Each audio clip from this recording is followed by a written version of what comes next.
देखो भाई मेरी मम्मी लेकर चल रही है।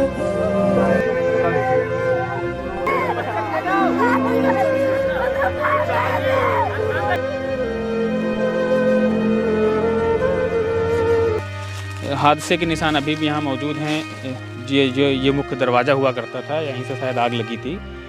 जला हुआ पिलर लकड़ी का अभी भी आप देख सकते हैं। ये मुख्य दरवाज़ा था। सब कुछ एज इट इज़ पड़ा हुआ है 2 साल बाद भी। वो सामने जनरेटर पड़ा हुआ है, उसी हाल में। कहा जाता है इसी जनरेटर से निकले डीजल से आग ने विकराल रूप धारण किया और ये जो गंभीर हादसा है ये हो गया। ये अब पूरी तरीके से जो है झाड़ियों में दबा हुआ है।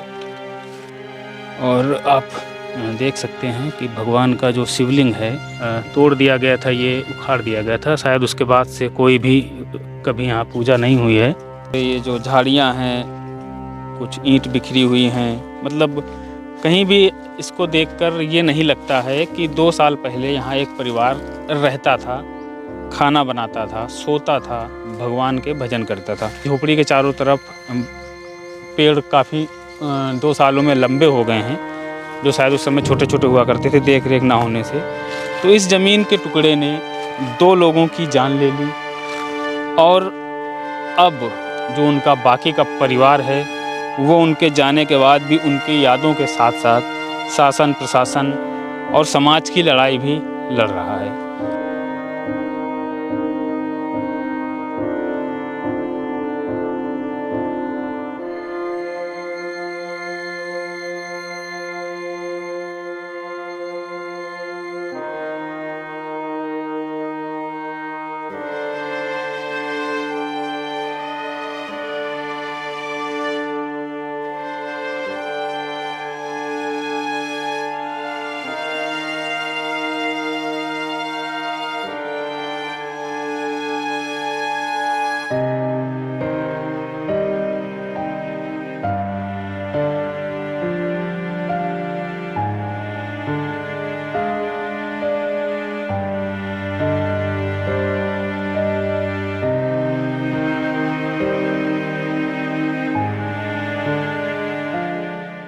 नमस्कार, स्वागत है आपका द न्यूज़ गैलेक्सी में। मैं हूं आपका दोस्त संजय।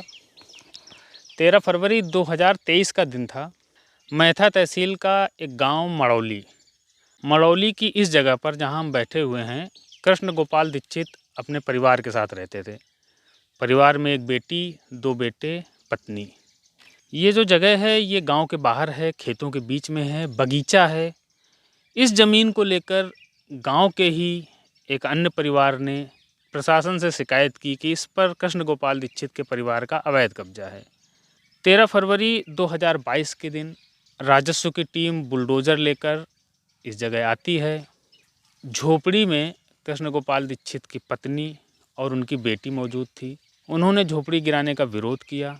इस बीच अज्ञात कारणों से झोपड़ी में आग लग गई और उस आग में जलकर माँ प्रमिला दीक्षित और बेटी नेहा दीक्षित की दर्दनाक मौत हो गई। इस घटना को 2 साल बीत चुके हैं।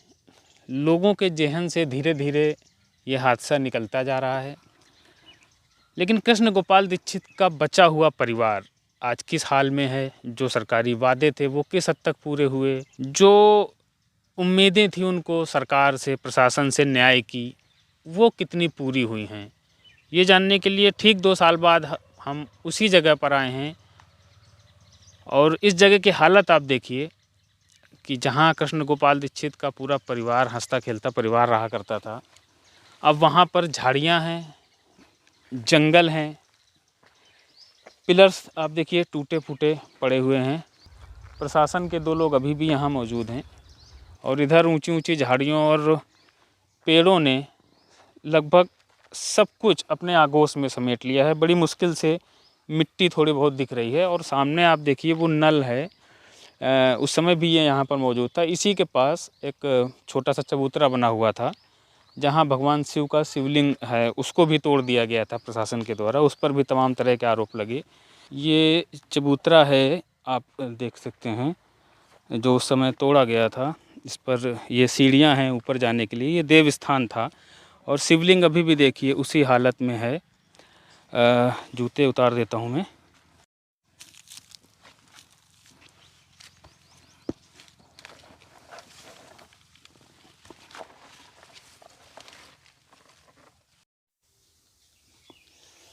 अभी ये आप जब ये झाड़ियाँ हटाएंगे तो फिर आपको शिवलिंग दिखेगा। पूरी तरह अर्घा भी बना हुआ है, अर्घा भी ये पूरा झाड़ियों से ढक गया है। और ये बाबा शिव हैं हमारे, जो 2 साल हो गए इनको इसी तरह, और शायद जल भी नहीं चढ़ा गया है इन पर। तो कम से कम इतनी तो हम उम्मीद कर ही सकते हैं कि जो प्रदेश के मुखिया हैं, जो धर्म को लेकर इतने जागरूक हैं, कम से कम क्या ही बोलें, सम्मान भगवान को तो दिया ही जा सकता था। बाकी चीज़ें तो कानून के दायरे में हैं, चलती रहेंगी। न्याय अन्याय तो समय का खेल है। कम से कम भगवान को इन सब चीज़ों से दूर रखा जा सकता था। बाकी जो पीड़ित परिवार है शिवम, उसका दावा है कि उसने यहाँ सामने ही आप देखिए मंदिर का निर्माण कराया है। तो आप ये देख सकते हैं कि ये मंदिर का निर्माण उसने कराया है। उसने कहा है मूर्तियाँ और शिवलिंग यहीं स्थापित की जाएगी, मगर आधे निर्माण के बाद ही रोक दिया गया है।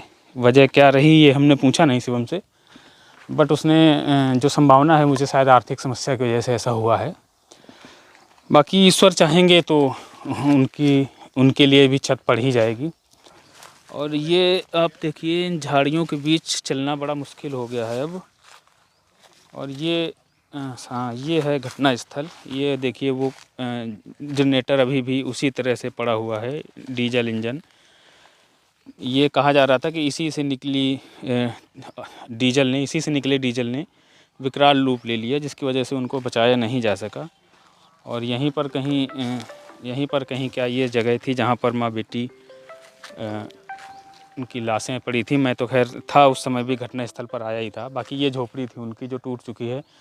सामने कुछ सरकार कुछ कैटल वैटल का कुछ शायद इनको दे रही थी मनरेगा के तहत, लेकिन वो भी निर्माण रोक दिया गया है।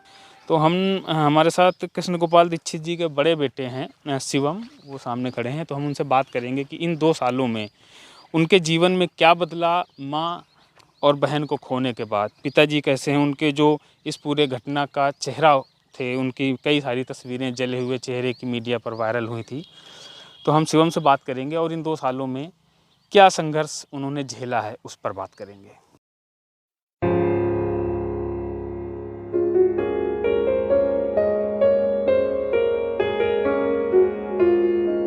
तो हमारे साथ हादसे का शिकार हुई प्रेमिला जी, स्वर्गीय प्रेमिला जी, और नेहा जो बहन थी शिवम की। तो शिवम है हमारे साथ, तो हम उनसे बात करेंगे। शिवम, थोड़ा बड़ा मुश्किल होता है घटनाओं को फिर से याद करना जो आपने खोया है, क्योंकि वो तो वापसी संभव नहीं है। और जो हादसा जिस तरह से हुआ उसका भी दर्द हमेशा ही आपको लाइफ टाइम रहेगा। फिर भी चूँकि हमारा प्रोफेशन ऐसा है कि हमको पूछना पड़ता है, लोगों को दर्द उकेरने पड़ते हैं। तो जो भी घटना थी एक बार हम फिर से रिमाइंड करेंगे। 2 साल हो चुके हैं, कैसे वो घटनाक्रम हुआ था एक बार फिर से याद दिलाना। जिस दिन घटना हुई उस दिन मैं यहाँ अपने गायों के लिए सानी के लिए व्यवस्था कर रहा था, और मैंने ऊपर से देखा कि 2 गाड़ियाँ वहाँ ऊपर खड़ी हुई हैं एकदम से। फिर वो लोग 15 मिनट तक खड़े रहे, मुझे तो कोई जानकारी भी नहीं थी क्या है। तो पीछे से जेसीबी 15 से 20 मिनट बाद आती है। फिर वो 2 गाड़ियाँ आराम से नीचे यहाँ एकदम खड़ी हो जाती हैं और जेसीबी साथ में आ जाती है। तो मुझे पता चल जाता है कि शायद ये ऐसा नहीं दोबारा ये लोग वही घटना करने आए हों। तो मैं बात करता हूँ, सर मेरा मामला न्यायालय में बढ़ा हुआ है। तो एसडीएम कहता है गाली दे के कि ये मैं खुद ही न्यायालय हूँ। मैं, सर न्यायालय तो आप हैं, लेकिन ये आपसे बड़ी न्यायालय में पड़ा हुआ है, मेरी कोई नहीं सुनता है। सबसे पहले वो नल गिराता है वहाँ पे, और जो हमारे कुछ पेड़ लगे हुए थे वहाँ से तोड़ता हुआ इस जगह जैसी भी ये झोपड़ी थी इस पे गिराने लगता है। तो हमने कहा सर सामान निकालने का समय तो दीजिए। वो कहता है नहीं कि निकालो निकालो। तो फिर वो लोग शिवलिंग, शंकर जी का ये मंदिर यहाँ पे था, तो उसको तोड़ने लगते हैं। तो माँ मेरी विरोध करती है उसका, और वो अपने आप को झोपड़ी उसमें बंद कर लेती हैं, झोपड़ी के अंदर। तो यहाँ से एसडीएम से लेखपाल से कहता है इसमें आग लगा दो। और उसके बाद आग लग जाती है। तो हम लोग उन्हें बचाने का, मतलब वो निकालने का, बाहर मम्मी से कहते हैं खोलो दरवाज़ा। तो दरवाज़ा खोला जाता है, लेकिन पीछे से जेसीबी से एसडीएम आदेश का जेसीबी गिरा दो इसको। तो जेसीबी जैसे ही जब पर गिरता है उनके ऊपर, तो वो बाहर नहीं निकल पाती हैं। तो उस जिसमें उनकी मौत भी हो जाती है। उसके बाद अफसरों ने हमसे बहुत सारे वादे किए और हमसे कहा जो ये फर्जी मुकदमे तुम्हारे ऊपर लगे हुए हैं वो ख़त्म कर दिए जाएंगे। तो मुकदमे तो मेरे ऊपर कोई ख़त्म नहीं किए गए और मुकदमे लगा दिए गए। जैसे कि जिस दिन घटना हुई, जिस दिन मेरी माँ बहन की मौत हुई, उस दिन का एक डकैती का मुकदमा मेरे खिलाफ लिखा हुआ है, जिसका कल ही सम्मन आया हुआ है मेरे पास। अच्छा। ठीक है। और एक मुकदमा का 307 का मतलब 109 BNS में अभी लिख दिया है। तो मुकदमे बढ़ाते जा रहे हैं और एक 323 5 मतलब मुझे पता ही नहीं है, मुकदमे लिखते जा रहे हैं लोग। अब क्या पुलिस की मंशा खुद ही हमारी हत्या करने की है। प्रशासनिक कुछ जो जैसे प्रशासन ने हमसे कुछ वादे किए थे, जैसे सरकारी नौकरी के 1 करोड़ की सहायता राशि और 5-5 बीघे का भाइयों को पट्टा और पिता के जीवन यापन के लिए पेंशन, सरकारी आवास रहने के लिए। तो सरकारी नौकरी तो दी नहीं है। मुआवजे का 1 करोड़ कहा गया था, मुझे 10 लाख रुपए टोटल 5-5 लाख रुपए दोनों भाइयों को मिला हुआ है। और ये पट्टे का, कृषि पट्टे का जो कहा गया था, तो 1 बीघे का 7 बिस्वे का हमारे नाम, 1 बीघे 7 बिस्वे का भाई के नाम, और आवासी 100 वर्ग मीटर का आवासी पट्टा हम दोनों भाइयों के नाम हुआ है। बाकी ना रहने, जैसे हमारा घर थोड़ा ना रहने का लिए आवास दिया है और ना पिता के लिए पेंशन और ना तो सरकारी नौकरी। तो उसके लिए हम कम से कम मुख्यमंत्री जी के जनता दरबार में 100 बार तक जा चुके हैं। मेरी कुछ भी सुनी भी नहीं जाती है और मुझ पे फर्जी मुकदमे लिख लिख के हम लोगों को मतलब इतना प्रताड़ित किया जा रहा है, परेशान किया जा रहा है कि हम माँ बहन की तरह या तो हम लोग आत्महत्या कर लें या तो कुछ उसके लिए जवाब में कुछ रिप्लाई करें। हम लोगों को कोर्ट तक से लड़ने नहीं दिया जा रहा है। वो लोग समझौते का दबाव बना रहे हैं और मुझे यहाँ के पुलिस अधीक्षक पे बिल्कुल भरोसा नहीं है। वो मेरी खुद हत्या करा सकते हैं। तो बड़ा गंभीर आरोप है जो लगा रहे हैं। जी बिल्कुल आरोप है। आप बताइए कहीं से ये फर्जी मुकदमे जब लिखते चले जाए, 307 जैसे धाराओं में अगर मुकदमा होगा तो हम लोग कैसे मतलब क्या इसको हैंडल कर पाएंगे।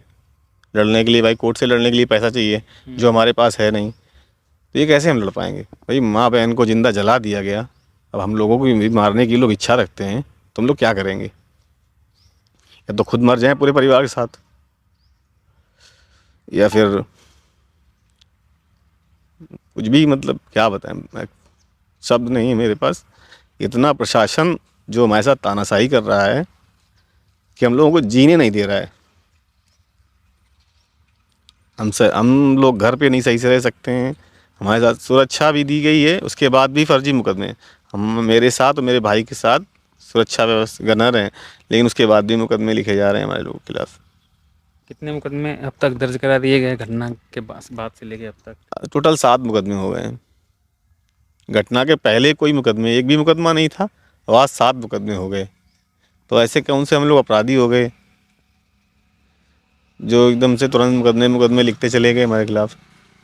आज भी हम लोग शांतिप्रिय तरीके से बात कर रहे हैं। अगर समाज का लोग अगर कोई सहयोग करना चाहते हैं तो कीजिए, और नहीं भी करते तो भी मैं अकेले धरने पे बैठूंगा 20 तारीख को जाकर। तो अभी क्या मतलब किस तरह की मेन बेसिक चीज़ है कि सरकार तक आपके बात पहुंच नहीं पा रही है या सरकार तक आपकी बात पहुंचती है और कार्रवाई नहीं हो पा रही है? मेरी बात सरकार तक ही मुझे लगता है मुख्यमंत्री जी तक नहीं पहुंच पा रही है, क्योंकि मैं लखनऊ जनता दरबार में जाता हूं, एप्लीकेशन देता हूं, तो यहाँ के पुलिस अधीक्षक या डीएम को वो लोग कुछ सौंपते हैं तो वहाँ से कुछ होता ही नहीं है, क्योंकि ये अधिकारी उनको गुमराह कर रहे हैं। मुख्यमंत्री जी को वो गलत मैसेज दे रहे हैं, उन तक बात पहुँचने ही नहीं दे रहे हैं। और ये मेरे साथ ही नहीं, अगर इस प्रदेश में देखा जाएगा तो लाखों पीड़ित इस तरीके हैं कि इस अफसर की तानाशाही में जो वो मारे जा रहे हैं, उनको दबाया जा रहा है, उनका शोषण हो रहा है। शिवम, फैमिली का थोड़ा सा क्या बैकग्राउंड है? आपकी शादी भी हो गई, बच्चे भी हैं, पत्नी बच्चों के साथ आप रह रहे हैं। पिताजी जो थे उनकी जीवन साथी अब नहीं है, वो किस हाल में है? वो माइंडली डिस्टर्ब हैं। वो ना तो हम लोगों से किसी से बात नहीं करते और वो एकांत में रहना पसंद करते हैं। अगर मतलब वो खाते हैं, शायद जिस घटना सोमवार के दिन की है, आज 2 साल हो गए हैं, सोमवार को उन्होंने भोजन नहीं किया है और एक टाइम भोजन करते हैं। माइंडली डिस्टर्ब हैं। और उसके बाद केवल मैं ही नहीं, मेरे पिताजी के खिलाफ भी मुकदमे लिखे जा रहे हैं। अब ये 307 वाला नहीं है, बाकी जितने भी हैं उसमें वो भी हैं। चाहे डकैती वाला अभी समन आया उसमें वो भी हैं। घटना के दिन मतलब मैं खुद भी, मेरी माँ को मारा गया, मेरी बहन को मारा गया, उसके बाद मैंने डकैती डाल दी जाके। ऐसा ये प्रशासन है, ऐसे ये भ्रष्ट अफसर हैं, इतना भ्रष्ट है मतलब मुझ पे दबाव बनाते हैं। अब वो कहते हैं राहुल गांधी से मत मिलो या किसी से मत मिलो। अगर आप नहीं न्याय देंगे, मुख्यमंत्री तक मेरी आवाज़ नहीं जाने देंगे, तो मैं राहुल गांधी या किसी से क्यों ना मिलूं? मेरा अधिकार है। मैं अपनी बात को किस तरीके तक मुख्यमंत्री तक पहुंचाना चाहता था। जो ये अफसर हैं, ये तानाशाह हैं, ये हिटलर से भी बड़े तानाशाह हैं। आज ऐसी स्थिति है कि मुझे मतलब मैं घर से बाहर नहीं निकल पाता हूँ। सुरक्षा मुहैया कराई है, गनर है आपके पास, छोटे भाई के पास भी। वही सुरक्षा, उन्हें सुरक्षा क्या मतलब, उन्होंने अपनी सुरक्षा, मुझे लखनऊ नहीं जाने देते। लखनऊ अगर मैं जाऊं तो वो मतलब गनर के साथ जाऊंगा। अगर मैं धरने अरने या कुछ भी होता है तो ये मुझे घर से हाउस अरेस्ट कर लेते तुरंत। कहीं नहीं सुरक्षा क्या है, वो सुरक्षा तो बस ऐसे ही है। अगर सुरक्षा है तो मुकदमे क्यों लिखे जा रहे हैं मेरे खिलाफ? जो लोग जिन लोगों पर उस समय आपने FIR दर्ज कराई थी नामजद, उनमें से फिर SIT जांच हुई। SIT जांच में ज़्यादातर लोगों के नाम निकाल दिए गए। क्यों? तो मतलब कहीं ना कहीं फिर कहीं कमी रही होगी, या सबूत नहीं दे पाया आप सही से, या प्रशासन को मिले नहीं सबूत। सबूत देने की बात ही छोड़िए। यहाँ का एक चश्मदीद गवाह था उस समय, जिसने कहा था कि लेखपाल को मैंने आग लगाते हुए देखा। उसको बयानों में नहीं रखा। सरमन जोशी उसका नाम था, उसके बयान ही नहीं लिए SIT ने। तो SIT क्या जांच हुई है? SIT जांच मामले को ख़त्म करने के लिए की गई थी, ना कि उसे मतलब सॉल्व करने के लिए। इन्होंने 5 लोगों को रखा था SIT जांच में। तीन लोग जो गांव के हैं। इसका नाम था एक गौरव दीक्षित और एक निर्मल और एक विशाल, इन 3 को। और उसके बाद ये लेखपाल अशोक कुमार चौहान और दूसरा वो JCB ड्राइवर। तो इनको रखा है। बाकी लोग छूट, इनको मतलब क्लीन चिट दे दी थी। तो मैंने इन सभी को पार्टी बना के कोर्ट से मतलब दरखास्त की है कि इन सभी को ऊपर ये 302 की धारा में केस चले। तो उसकी तारीखें चल रही हैं। अभी हो सकता है DJ कोर्ट में, क्योंकि CGM ने इसको खारिज कर दिया था। अच्छा। हाँ, उसके बाद DJ कोर्ट में जिला जज के साथ तो ये चल रही है। अब देखते हैं क्या आदेश करते हैं वो। और हाई कोर्ट में भी एक PIL चल रही है और एक याचिका भी रनिंग में है, जिसमें हमने CBI जांच के लिए डाला हुआ है। और जो PIL में जो हमसे वादे किए गए और CBI जांच के लिए PIL से भी हमने डाला हुआ है। जो आरोपी थे वो तो जो भी थे 4-5 तो जमानत पे बाहर होंगे। सभी जमानत पे। 2 ही को मतलब, बाकी तो 120 भी जैसी छोटी मोटी धारा वो बाहरी बाहर जमानत मिल गई। लेखपाल और JCB ड्राइवर ये अंदर गए थे, इनको भी जमानत मिल गई। सभी बाहर हैं। और जितने भी अधिकारी हैं सब ज़िले में और यहाँ तहसील में। जैसे कि अभी एक पट्टा निरस्तीकरण के लिए भी एक ने एप्लीकेशन डाला हुआ था। तो लेखपाल यहाँ से तहसील से रिपोर्ट लगती है तो मेरे पक्ष में ही लगती है, विरोध में ही वो, क्योंकि लेखपाल वही लेखपाल हैं जो घटना के समय आए हुए थे। सब यहीं जब ज्वाइन हैं तो वो रिपोर्ट किया। यहाँ वही सारा पुलिस का डिपार्टमेंट है। वो दिनेश कुमार गौतम है, वो भी अभी भोगनीपुर के पास वो मतलब SHO है। तो जब यहीं पे हैं, ज़िले में हैं, तो हम लोगों पे दबाव और ये कानूनी कार्रवाई सब यही फर्जी मुकदमे वही लिखवा रहा है, क्योंकि सारा पुलिस विभाग इसमें इन्वॉल्व था। बाकी मेरी सुनने वाला कोई नहीं है। मैं कहीं भी जाता हूँ, आप लखनऊ जनता दरबार तो जाना मतलब बेवकूफ़त है। मैं 100 बार से ऊपर जा चुका हूँ। अभी गया था, इसके बाद एप्लीकेशन दिया, उसका कोई रिप्लाई तक नहीं आया। रिप्लाई भी नहीं देते हैं कि आपने मतलब आपके एप्लीकेशन पे क्या कार्रवाई की। अच्छा, एक घटना आई थी पिछले साल, अखबारों में चर्चा की हुई, छोटे भाई ने आपके जो है पॉइजन वगैरह खा लिया था, चली थी वो। कितनी सच्चाई उसमें? तबीयत खराब हुई थी, शासन का दावा है, और कुछ जो मीडिया हाउस थे उनका कहना था कि जो है प्रताड़ना से तंग आकर। जी।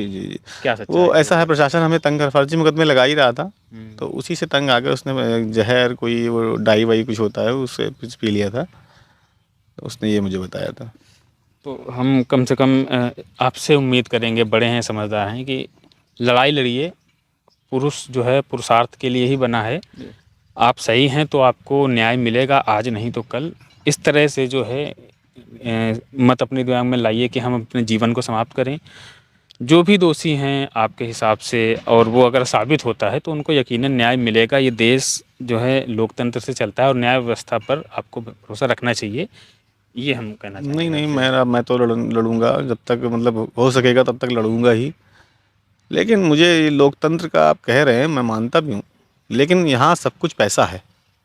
पैसा नहीं तो मैं कोर्ट से कैसे लड़ पाऊंगा? आप बताइए। लोकतंत्र है, लोकतंत्र बिना पैसे का है क्या? आप कोई भी बात को बिना वकील के आप डाल सकते हैं क्या?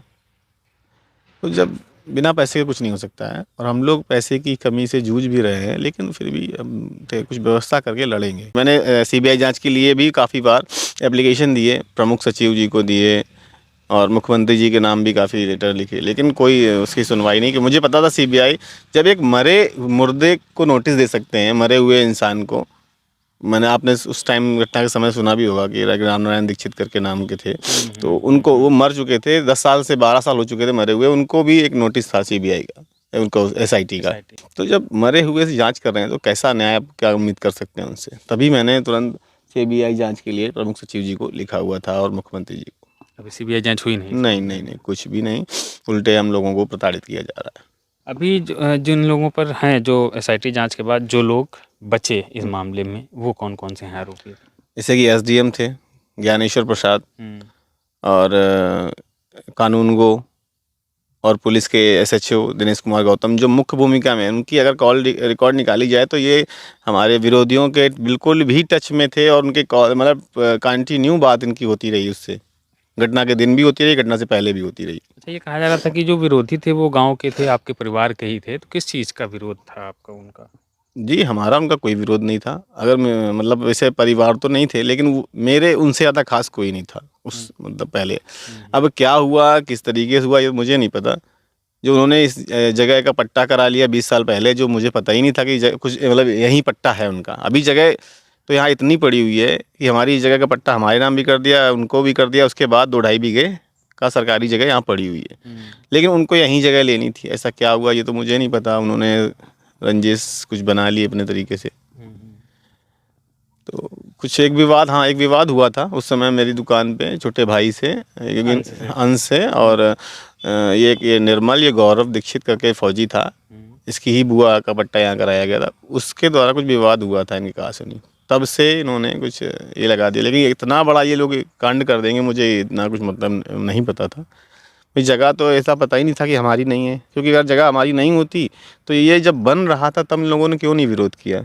यहाँ पे हम आपको बताते हैं, जहाँ पे हम बैठे हुए हैं ये टूटे हुए मकान के ही पिलर हैं, जो पहले बनाया था इन्होंने, प्रशासन ने उसको गिरा दिया था, और उसके बाद ही जहाँ हम बैठे ठीक सामने झोपड़ी बनाकर शिवम और उनका परिवार, बहन माँ सब लोग रहते थे, और यहीं हादसा हुआ था। तो शिवम, ये जब बनाया था आपने, ये जो पिलर हमारे आसपास पड़े हुए हैं, पक्का बनाया था, तब किसी ने ऑब्जेक्शन नहीं किया था? कोई 10 साल तक किसी ने ऑब्जेक्शन नहीं किया यहाँ पे। उसके बाद एकदम से जब उन्हें ये दुकान वाली जो घटना हुई, उसके बाद से बस ये जो फौजी रिटायर, तो लेखपाल जो था फौजी रिटायर्ड था, उसके बाद एक्समैन में लेखपाल था, तो और ये दूसरा ये था क्या, ये भी फौजी था गौरव, ये फौज में मतलब था। तो इन दोनों की बस कैसी दोस्ती हो गई, और उन्होंने ये घटना के पैसे को लेन देन करके जैसे भी की। नौकरी कही है, आउटसोर्सिंग से नगर पंचायत में नौकरी दी है छोटे भाई को, तो सरकारी नौकरी पे ही क्यों अड़े हैं? नहीं, आउटसोर्सिंग की नौकरी दी गई है जिसमें 9,000 रुपये की सैलरी है, 9600 रुपये की। तो मुझे लगता है कि आप रूम का रेंट होता है और ये घर आना जाना जो भी होता है, इतना 9,600 में क्या एक परिवार का गुजारा हो सकता है? मुझे नहीं लगता, नहीं हो सकता है। किसी भी गरीब से गरीब परिवार का नहीं होगा। तो उसमें 9,600 की इसलिए हम लोगों ने उसके नौकरी के लिए मनाही कर दिया, और मेरा भाई अब उसमें इंटरेस्टेड नहीं, छोड़ भी दिया है उसने। जो कमिटमेंट था सरकारी नौकरी का 1 करोड़ मुआवजे का, वो पूरा नहीं? नहीं वो नहीं पूरा हुआ। क्या क्या कमिटमेंट पूरे हुए थे वो जानना चाहेंगे। पूरा तो कोई भी कमिटमेंट नहीं हुआ। जैसे कि इन्होंने 5-5 बीघे का पट्टे का कहा था, तो 1-1 बीघे 7-7 बिस्वे का किया है दोनों भाइयों का। 1 करोड़ रुपए की 1 करोड़ रुपए की सहायता राशि कहा था, तो 10 लाख रुपए दिए। आवासीय पट्टे का दिए, बाकी ना तो आवास रहने के लिए, क्योंकि कमिटमेंट था आवास रहने के लिए देंगे, सरकारी नौकरी दे देंगे। मुख्यमंत्री जी से मेन था, मुख्यमंत्री जी से मिलने का समय और त्वरित न्याय, कि तुरंत न्याय मिलेगा। और अपराधियों ब्रजेश पाठक जी ने खुद ही कहा था कि अपराधियों की पुश्तें काँपेंगी। अपराधियों की तो पुश्तें नहीं काँप रही, लेकिन हम लोगों की पुश्तें काँप रही हैं। और हम लोग चाहते हैं कि या तो हम लोग खुद ही सुसाइड कर लें, या मतलब कुछ भी, कोई भी गलत कदम उठा लें। मतलब एक स्थिति बना दी पुलिस ने हमारे लिए।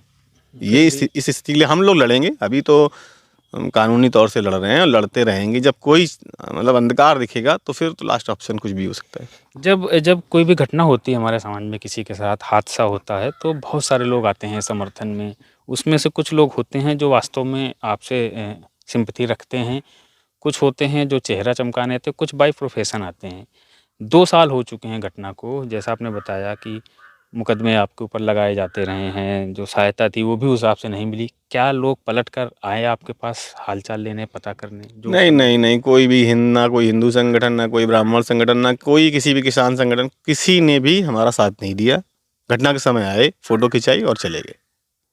आज ये मुकदमे लिखे, अगर कोई साथ होता तो ये मुकदमे एक भी नहीं होते, क्योंकि उन्हें पता होता कि समाज इनके साथ खड़ा हुआ है, लेकिन कोई हमारे साथ खड़ा ही नहीं हुआ। पार्टी वाइज तो किसी ने मदद ही नहीं की हमारी।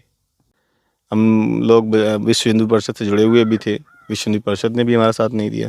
अब ऐसा है कि मैं बड़ा हूँ, पापा भी नहीं कुछ कर सकते, तो सारी जिम्मेदारियाँ मेरे ऊपर है। और परेशानियाँ तो बहुत हो रही हैं, क्योंकि लेकिन लड़ना पड़ेगा। लेकिन जीवन यापन होने में बहुत परेशानियाँ हो रही हैं। 10 लाख जो मिले थे वो भी ख़त्म होने की कगार, ख़त्म हो ही चुके हैं। तो अब कानूनी प्रक्रिया, जैसे भी खेत बेचेंगे या कुछ भी करेंगे, लड़ेंगे तो आखिरी दम तक। सामने एक मंदिर भी तोड़ा गया था उस समय, शिवलिंग, उसको लेके जो है हिंदू संगठनों में बड़ा उबाल आया था कि ये कर देंगे वो कर देंगे, लेकिन दोबारा से आप मंदिर बनवा रहे हैं। इतना कुछ होने के बाद भी आप धर्म के पक्ष में खड़े हैं, धर्म आपके लिए आज भी प्राथमिकता है। तो ये किसने सजेस्ट किया कि आपको मंदिर बनवाना चाहिए? क्या ये कब्जे की नीयत से है कि यहाँ फिर से कब्जा करना? नहीं नहीं, ये कब्जे का कोई नियत नहीं है। ये जगह जो हमारे नाम भी कर दी गई है, मैंने अपनी जगह पे ही बनवा रहा हूँ। और भगवान से तो हमारा शुरू से ही जुड़ाव रहा है। हमारी माँ जो थी वो दिन रात पूजा ही करती थी, और ये उसी के लिए वो मंदिर जो यहाँ था, क्योंकि वो ही पूजा दिन रात करती है। कि पूजा पाठ करना तो हम सनातनियों का कर्तव्य ही है, और सबको करना भी चाहिए, इससे शांति मिलती है। तो ये खुद की शांति के लिए भी बनाया हुआ है कि हम लोग बहुत परेशान भी हैं, तो भगवान ही शांति हमें रास्ता दिखाएंगे। तो अभी बस आखिरी सवाल पूछेंगे आपसे, क्योंकि आप बहुत इमोशनल हो रहे हैं, आप रो रहे हैं, तो हमको खुद ही आपसे बात करने में थोड़ा अनकंफर्टेबल फील हो रहा है। क्या डिमांड है आपकी सरकार से, जो आप सरकार तक अपनी बात पहुंचाना चाहें, जो नहीं पहुंच पा रही है शायद? मैं तो यही चाहता हूँ, सबसे पहले मुझे मुख्यमंत्री जी से मिलाया जाए, जो हमारे वादों में भी था। और जो हमने सहायता के लिए बोला था कि सरकारी नौकरी देंगे, तो सरकारी नौकरी दे दीजिए। ये जो फर्जी मुकदमे लिखे गए हैं ये ख़त्म कर दीजिए, क्योंकि हम लोग जीना चाहते हैं, हम लोग लड़ने वाले नहीं हैं। यही मेरा मैसेज है जो मुख्यमंत्री जी तक पहुँचना चाहिए। तो ये हमारे साथ शिवम थे, आपने सुना, उनको भावुक हो जाते हैं माँ को, बहन को याद करते हुए। ज़्यादा कुछ हम भी पूछने की कंडीशन में नहीं थे, क्योंकि हादसे को दोबारा से याद करना अपने आप में ही बड़ा कष्टकारी होता है, और ये भी एक तरह की प्रताड़ना ही होती है। तो जो भी था, 2 साल बाद किस हाल में हैं शिवम, उनके पिता कृष्ण गोपाल दीक्षित जी, छोटा भाई अंश, वो हम आपके सामने उनके ही ज़ुबान में लाए हैं। क्योंकि ज़्यादातर लोग, जैसा शिवम ने कहा, कि फ़ोटो खिंचाने आते हैं, चले जाते हैं। तो हम 2 साल बाद आए हैं, हमने आपको शिवम की जो तकलीफ़ें हैं वो दिखाई, जो संघर्ष है उनका वो दिखाया, जो वादे थे वो कितने पूरे हुए, जो न्याय था वो कितना मिला। बाकी भविष्य के गर्भ में है, प्रयास कर रहे हैं, शिवम अपनी लड़ाई लड़ रहे हैं, शासन से, प्रशासन से, सरकार से, हमसे, आपसे, समाज से। हम ये मान के चलते हैं कि ये जो लड़ाई है ये शिवम की अकेले की लड़ाई है, लेकिन इस तरह की घटनाएं किसी के साथ भी हो सकती हैं। जो घटना हुई वो हादसा थी, दुर्घटना थी, साजिश थी, उसकी जांच होनी चाहिए। शिवम की जांच मांग है कि सीबीआई जांच हो, एसआईटी पर उनको भरोसा नहीं है। उम्मीद है सरकार तक उनकी बात पहुंचेगी, उनकी बात सुनी जाएगी, और इस देश का एक सभ्य नागरिक होने के नाते उनको भी न्याय पाने का पूरा अधिकार है।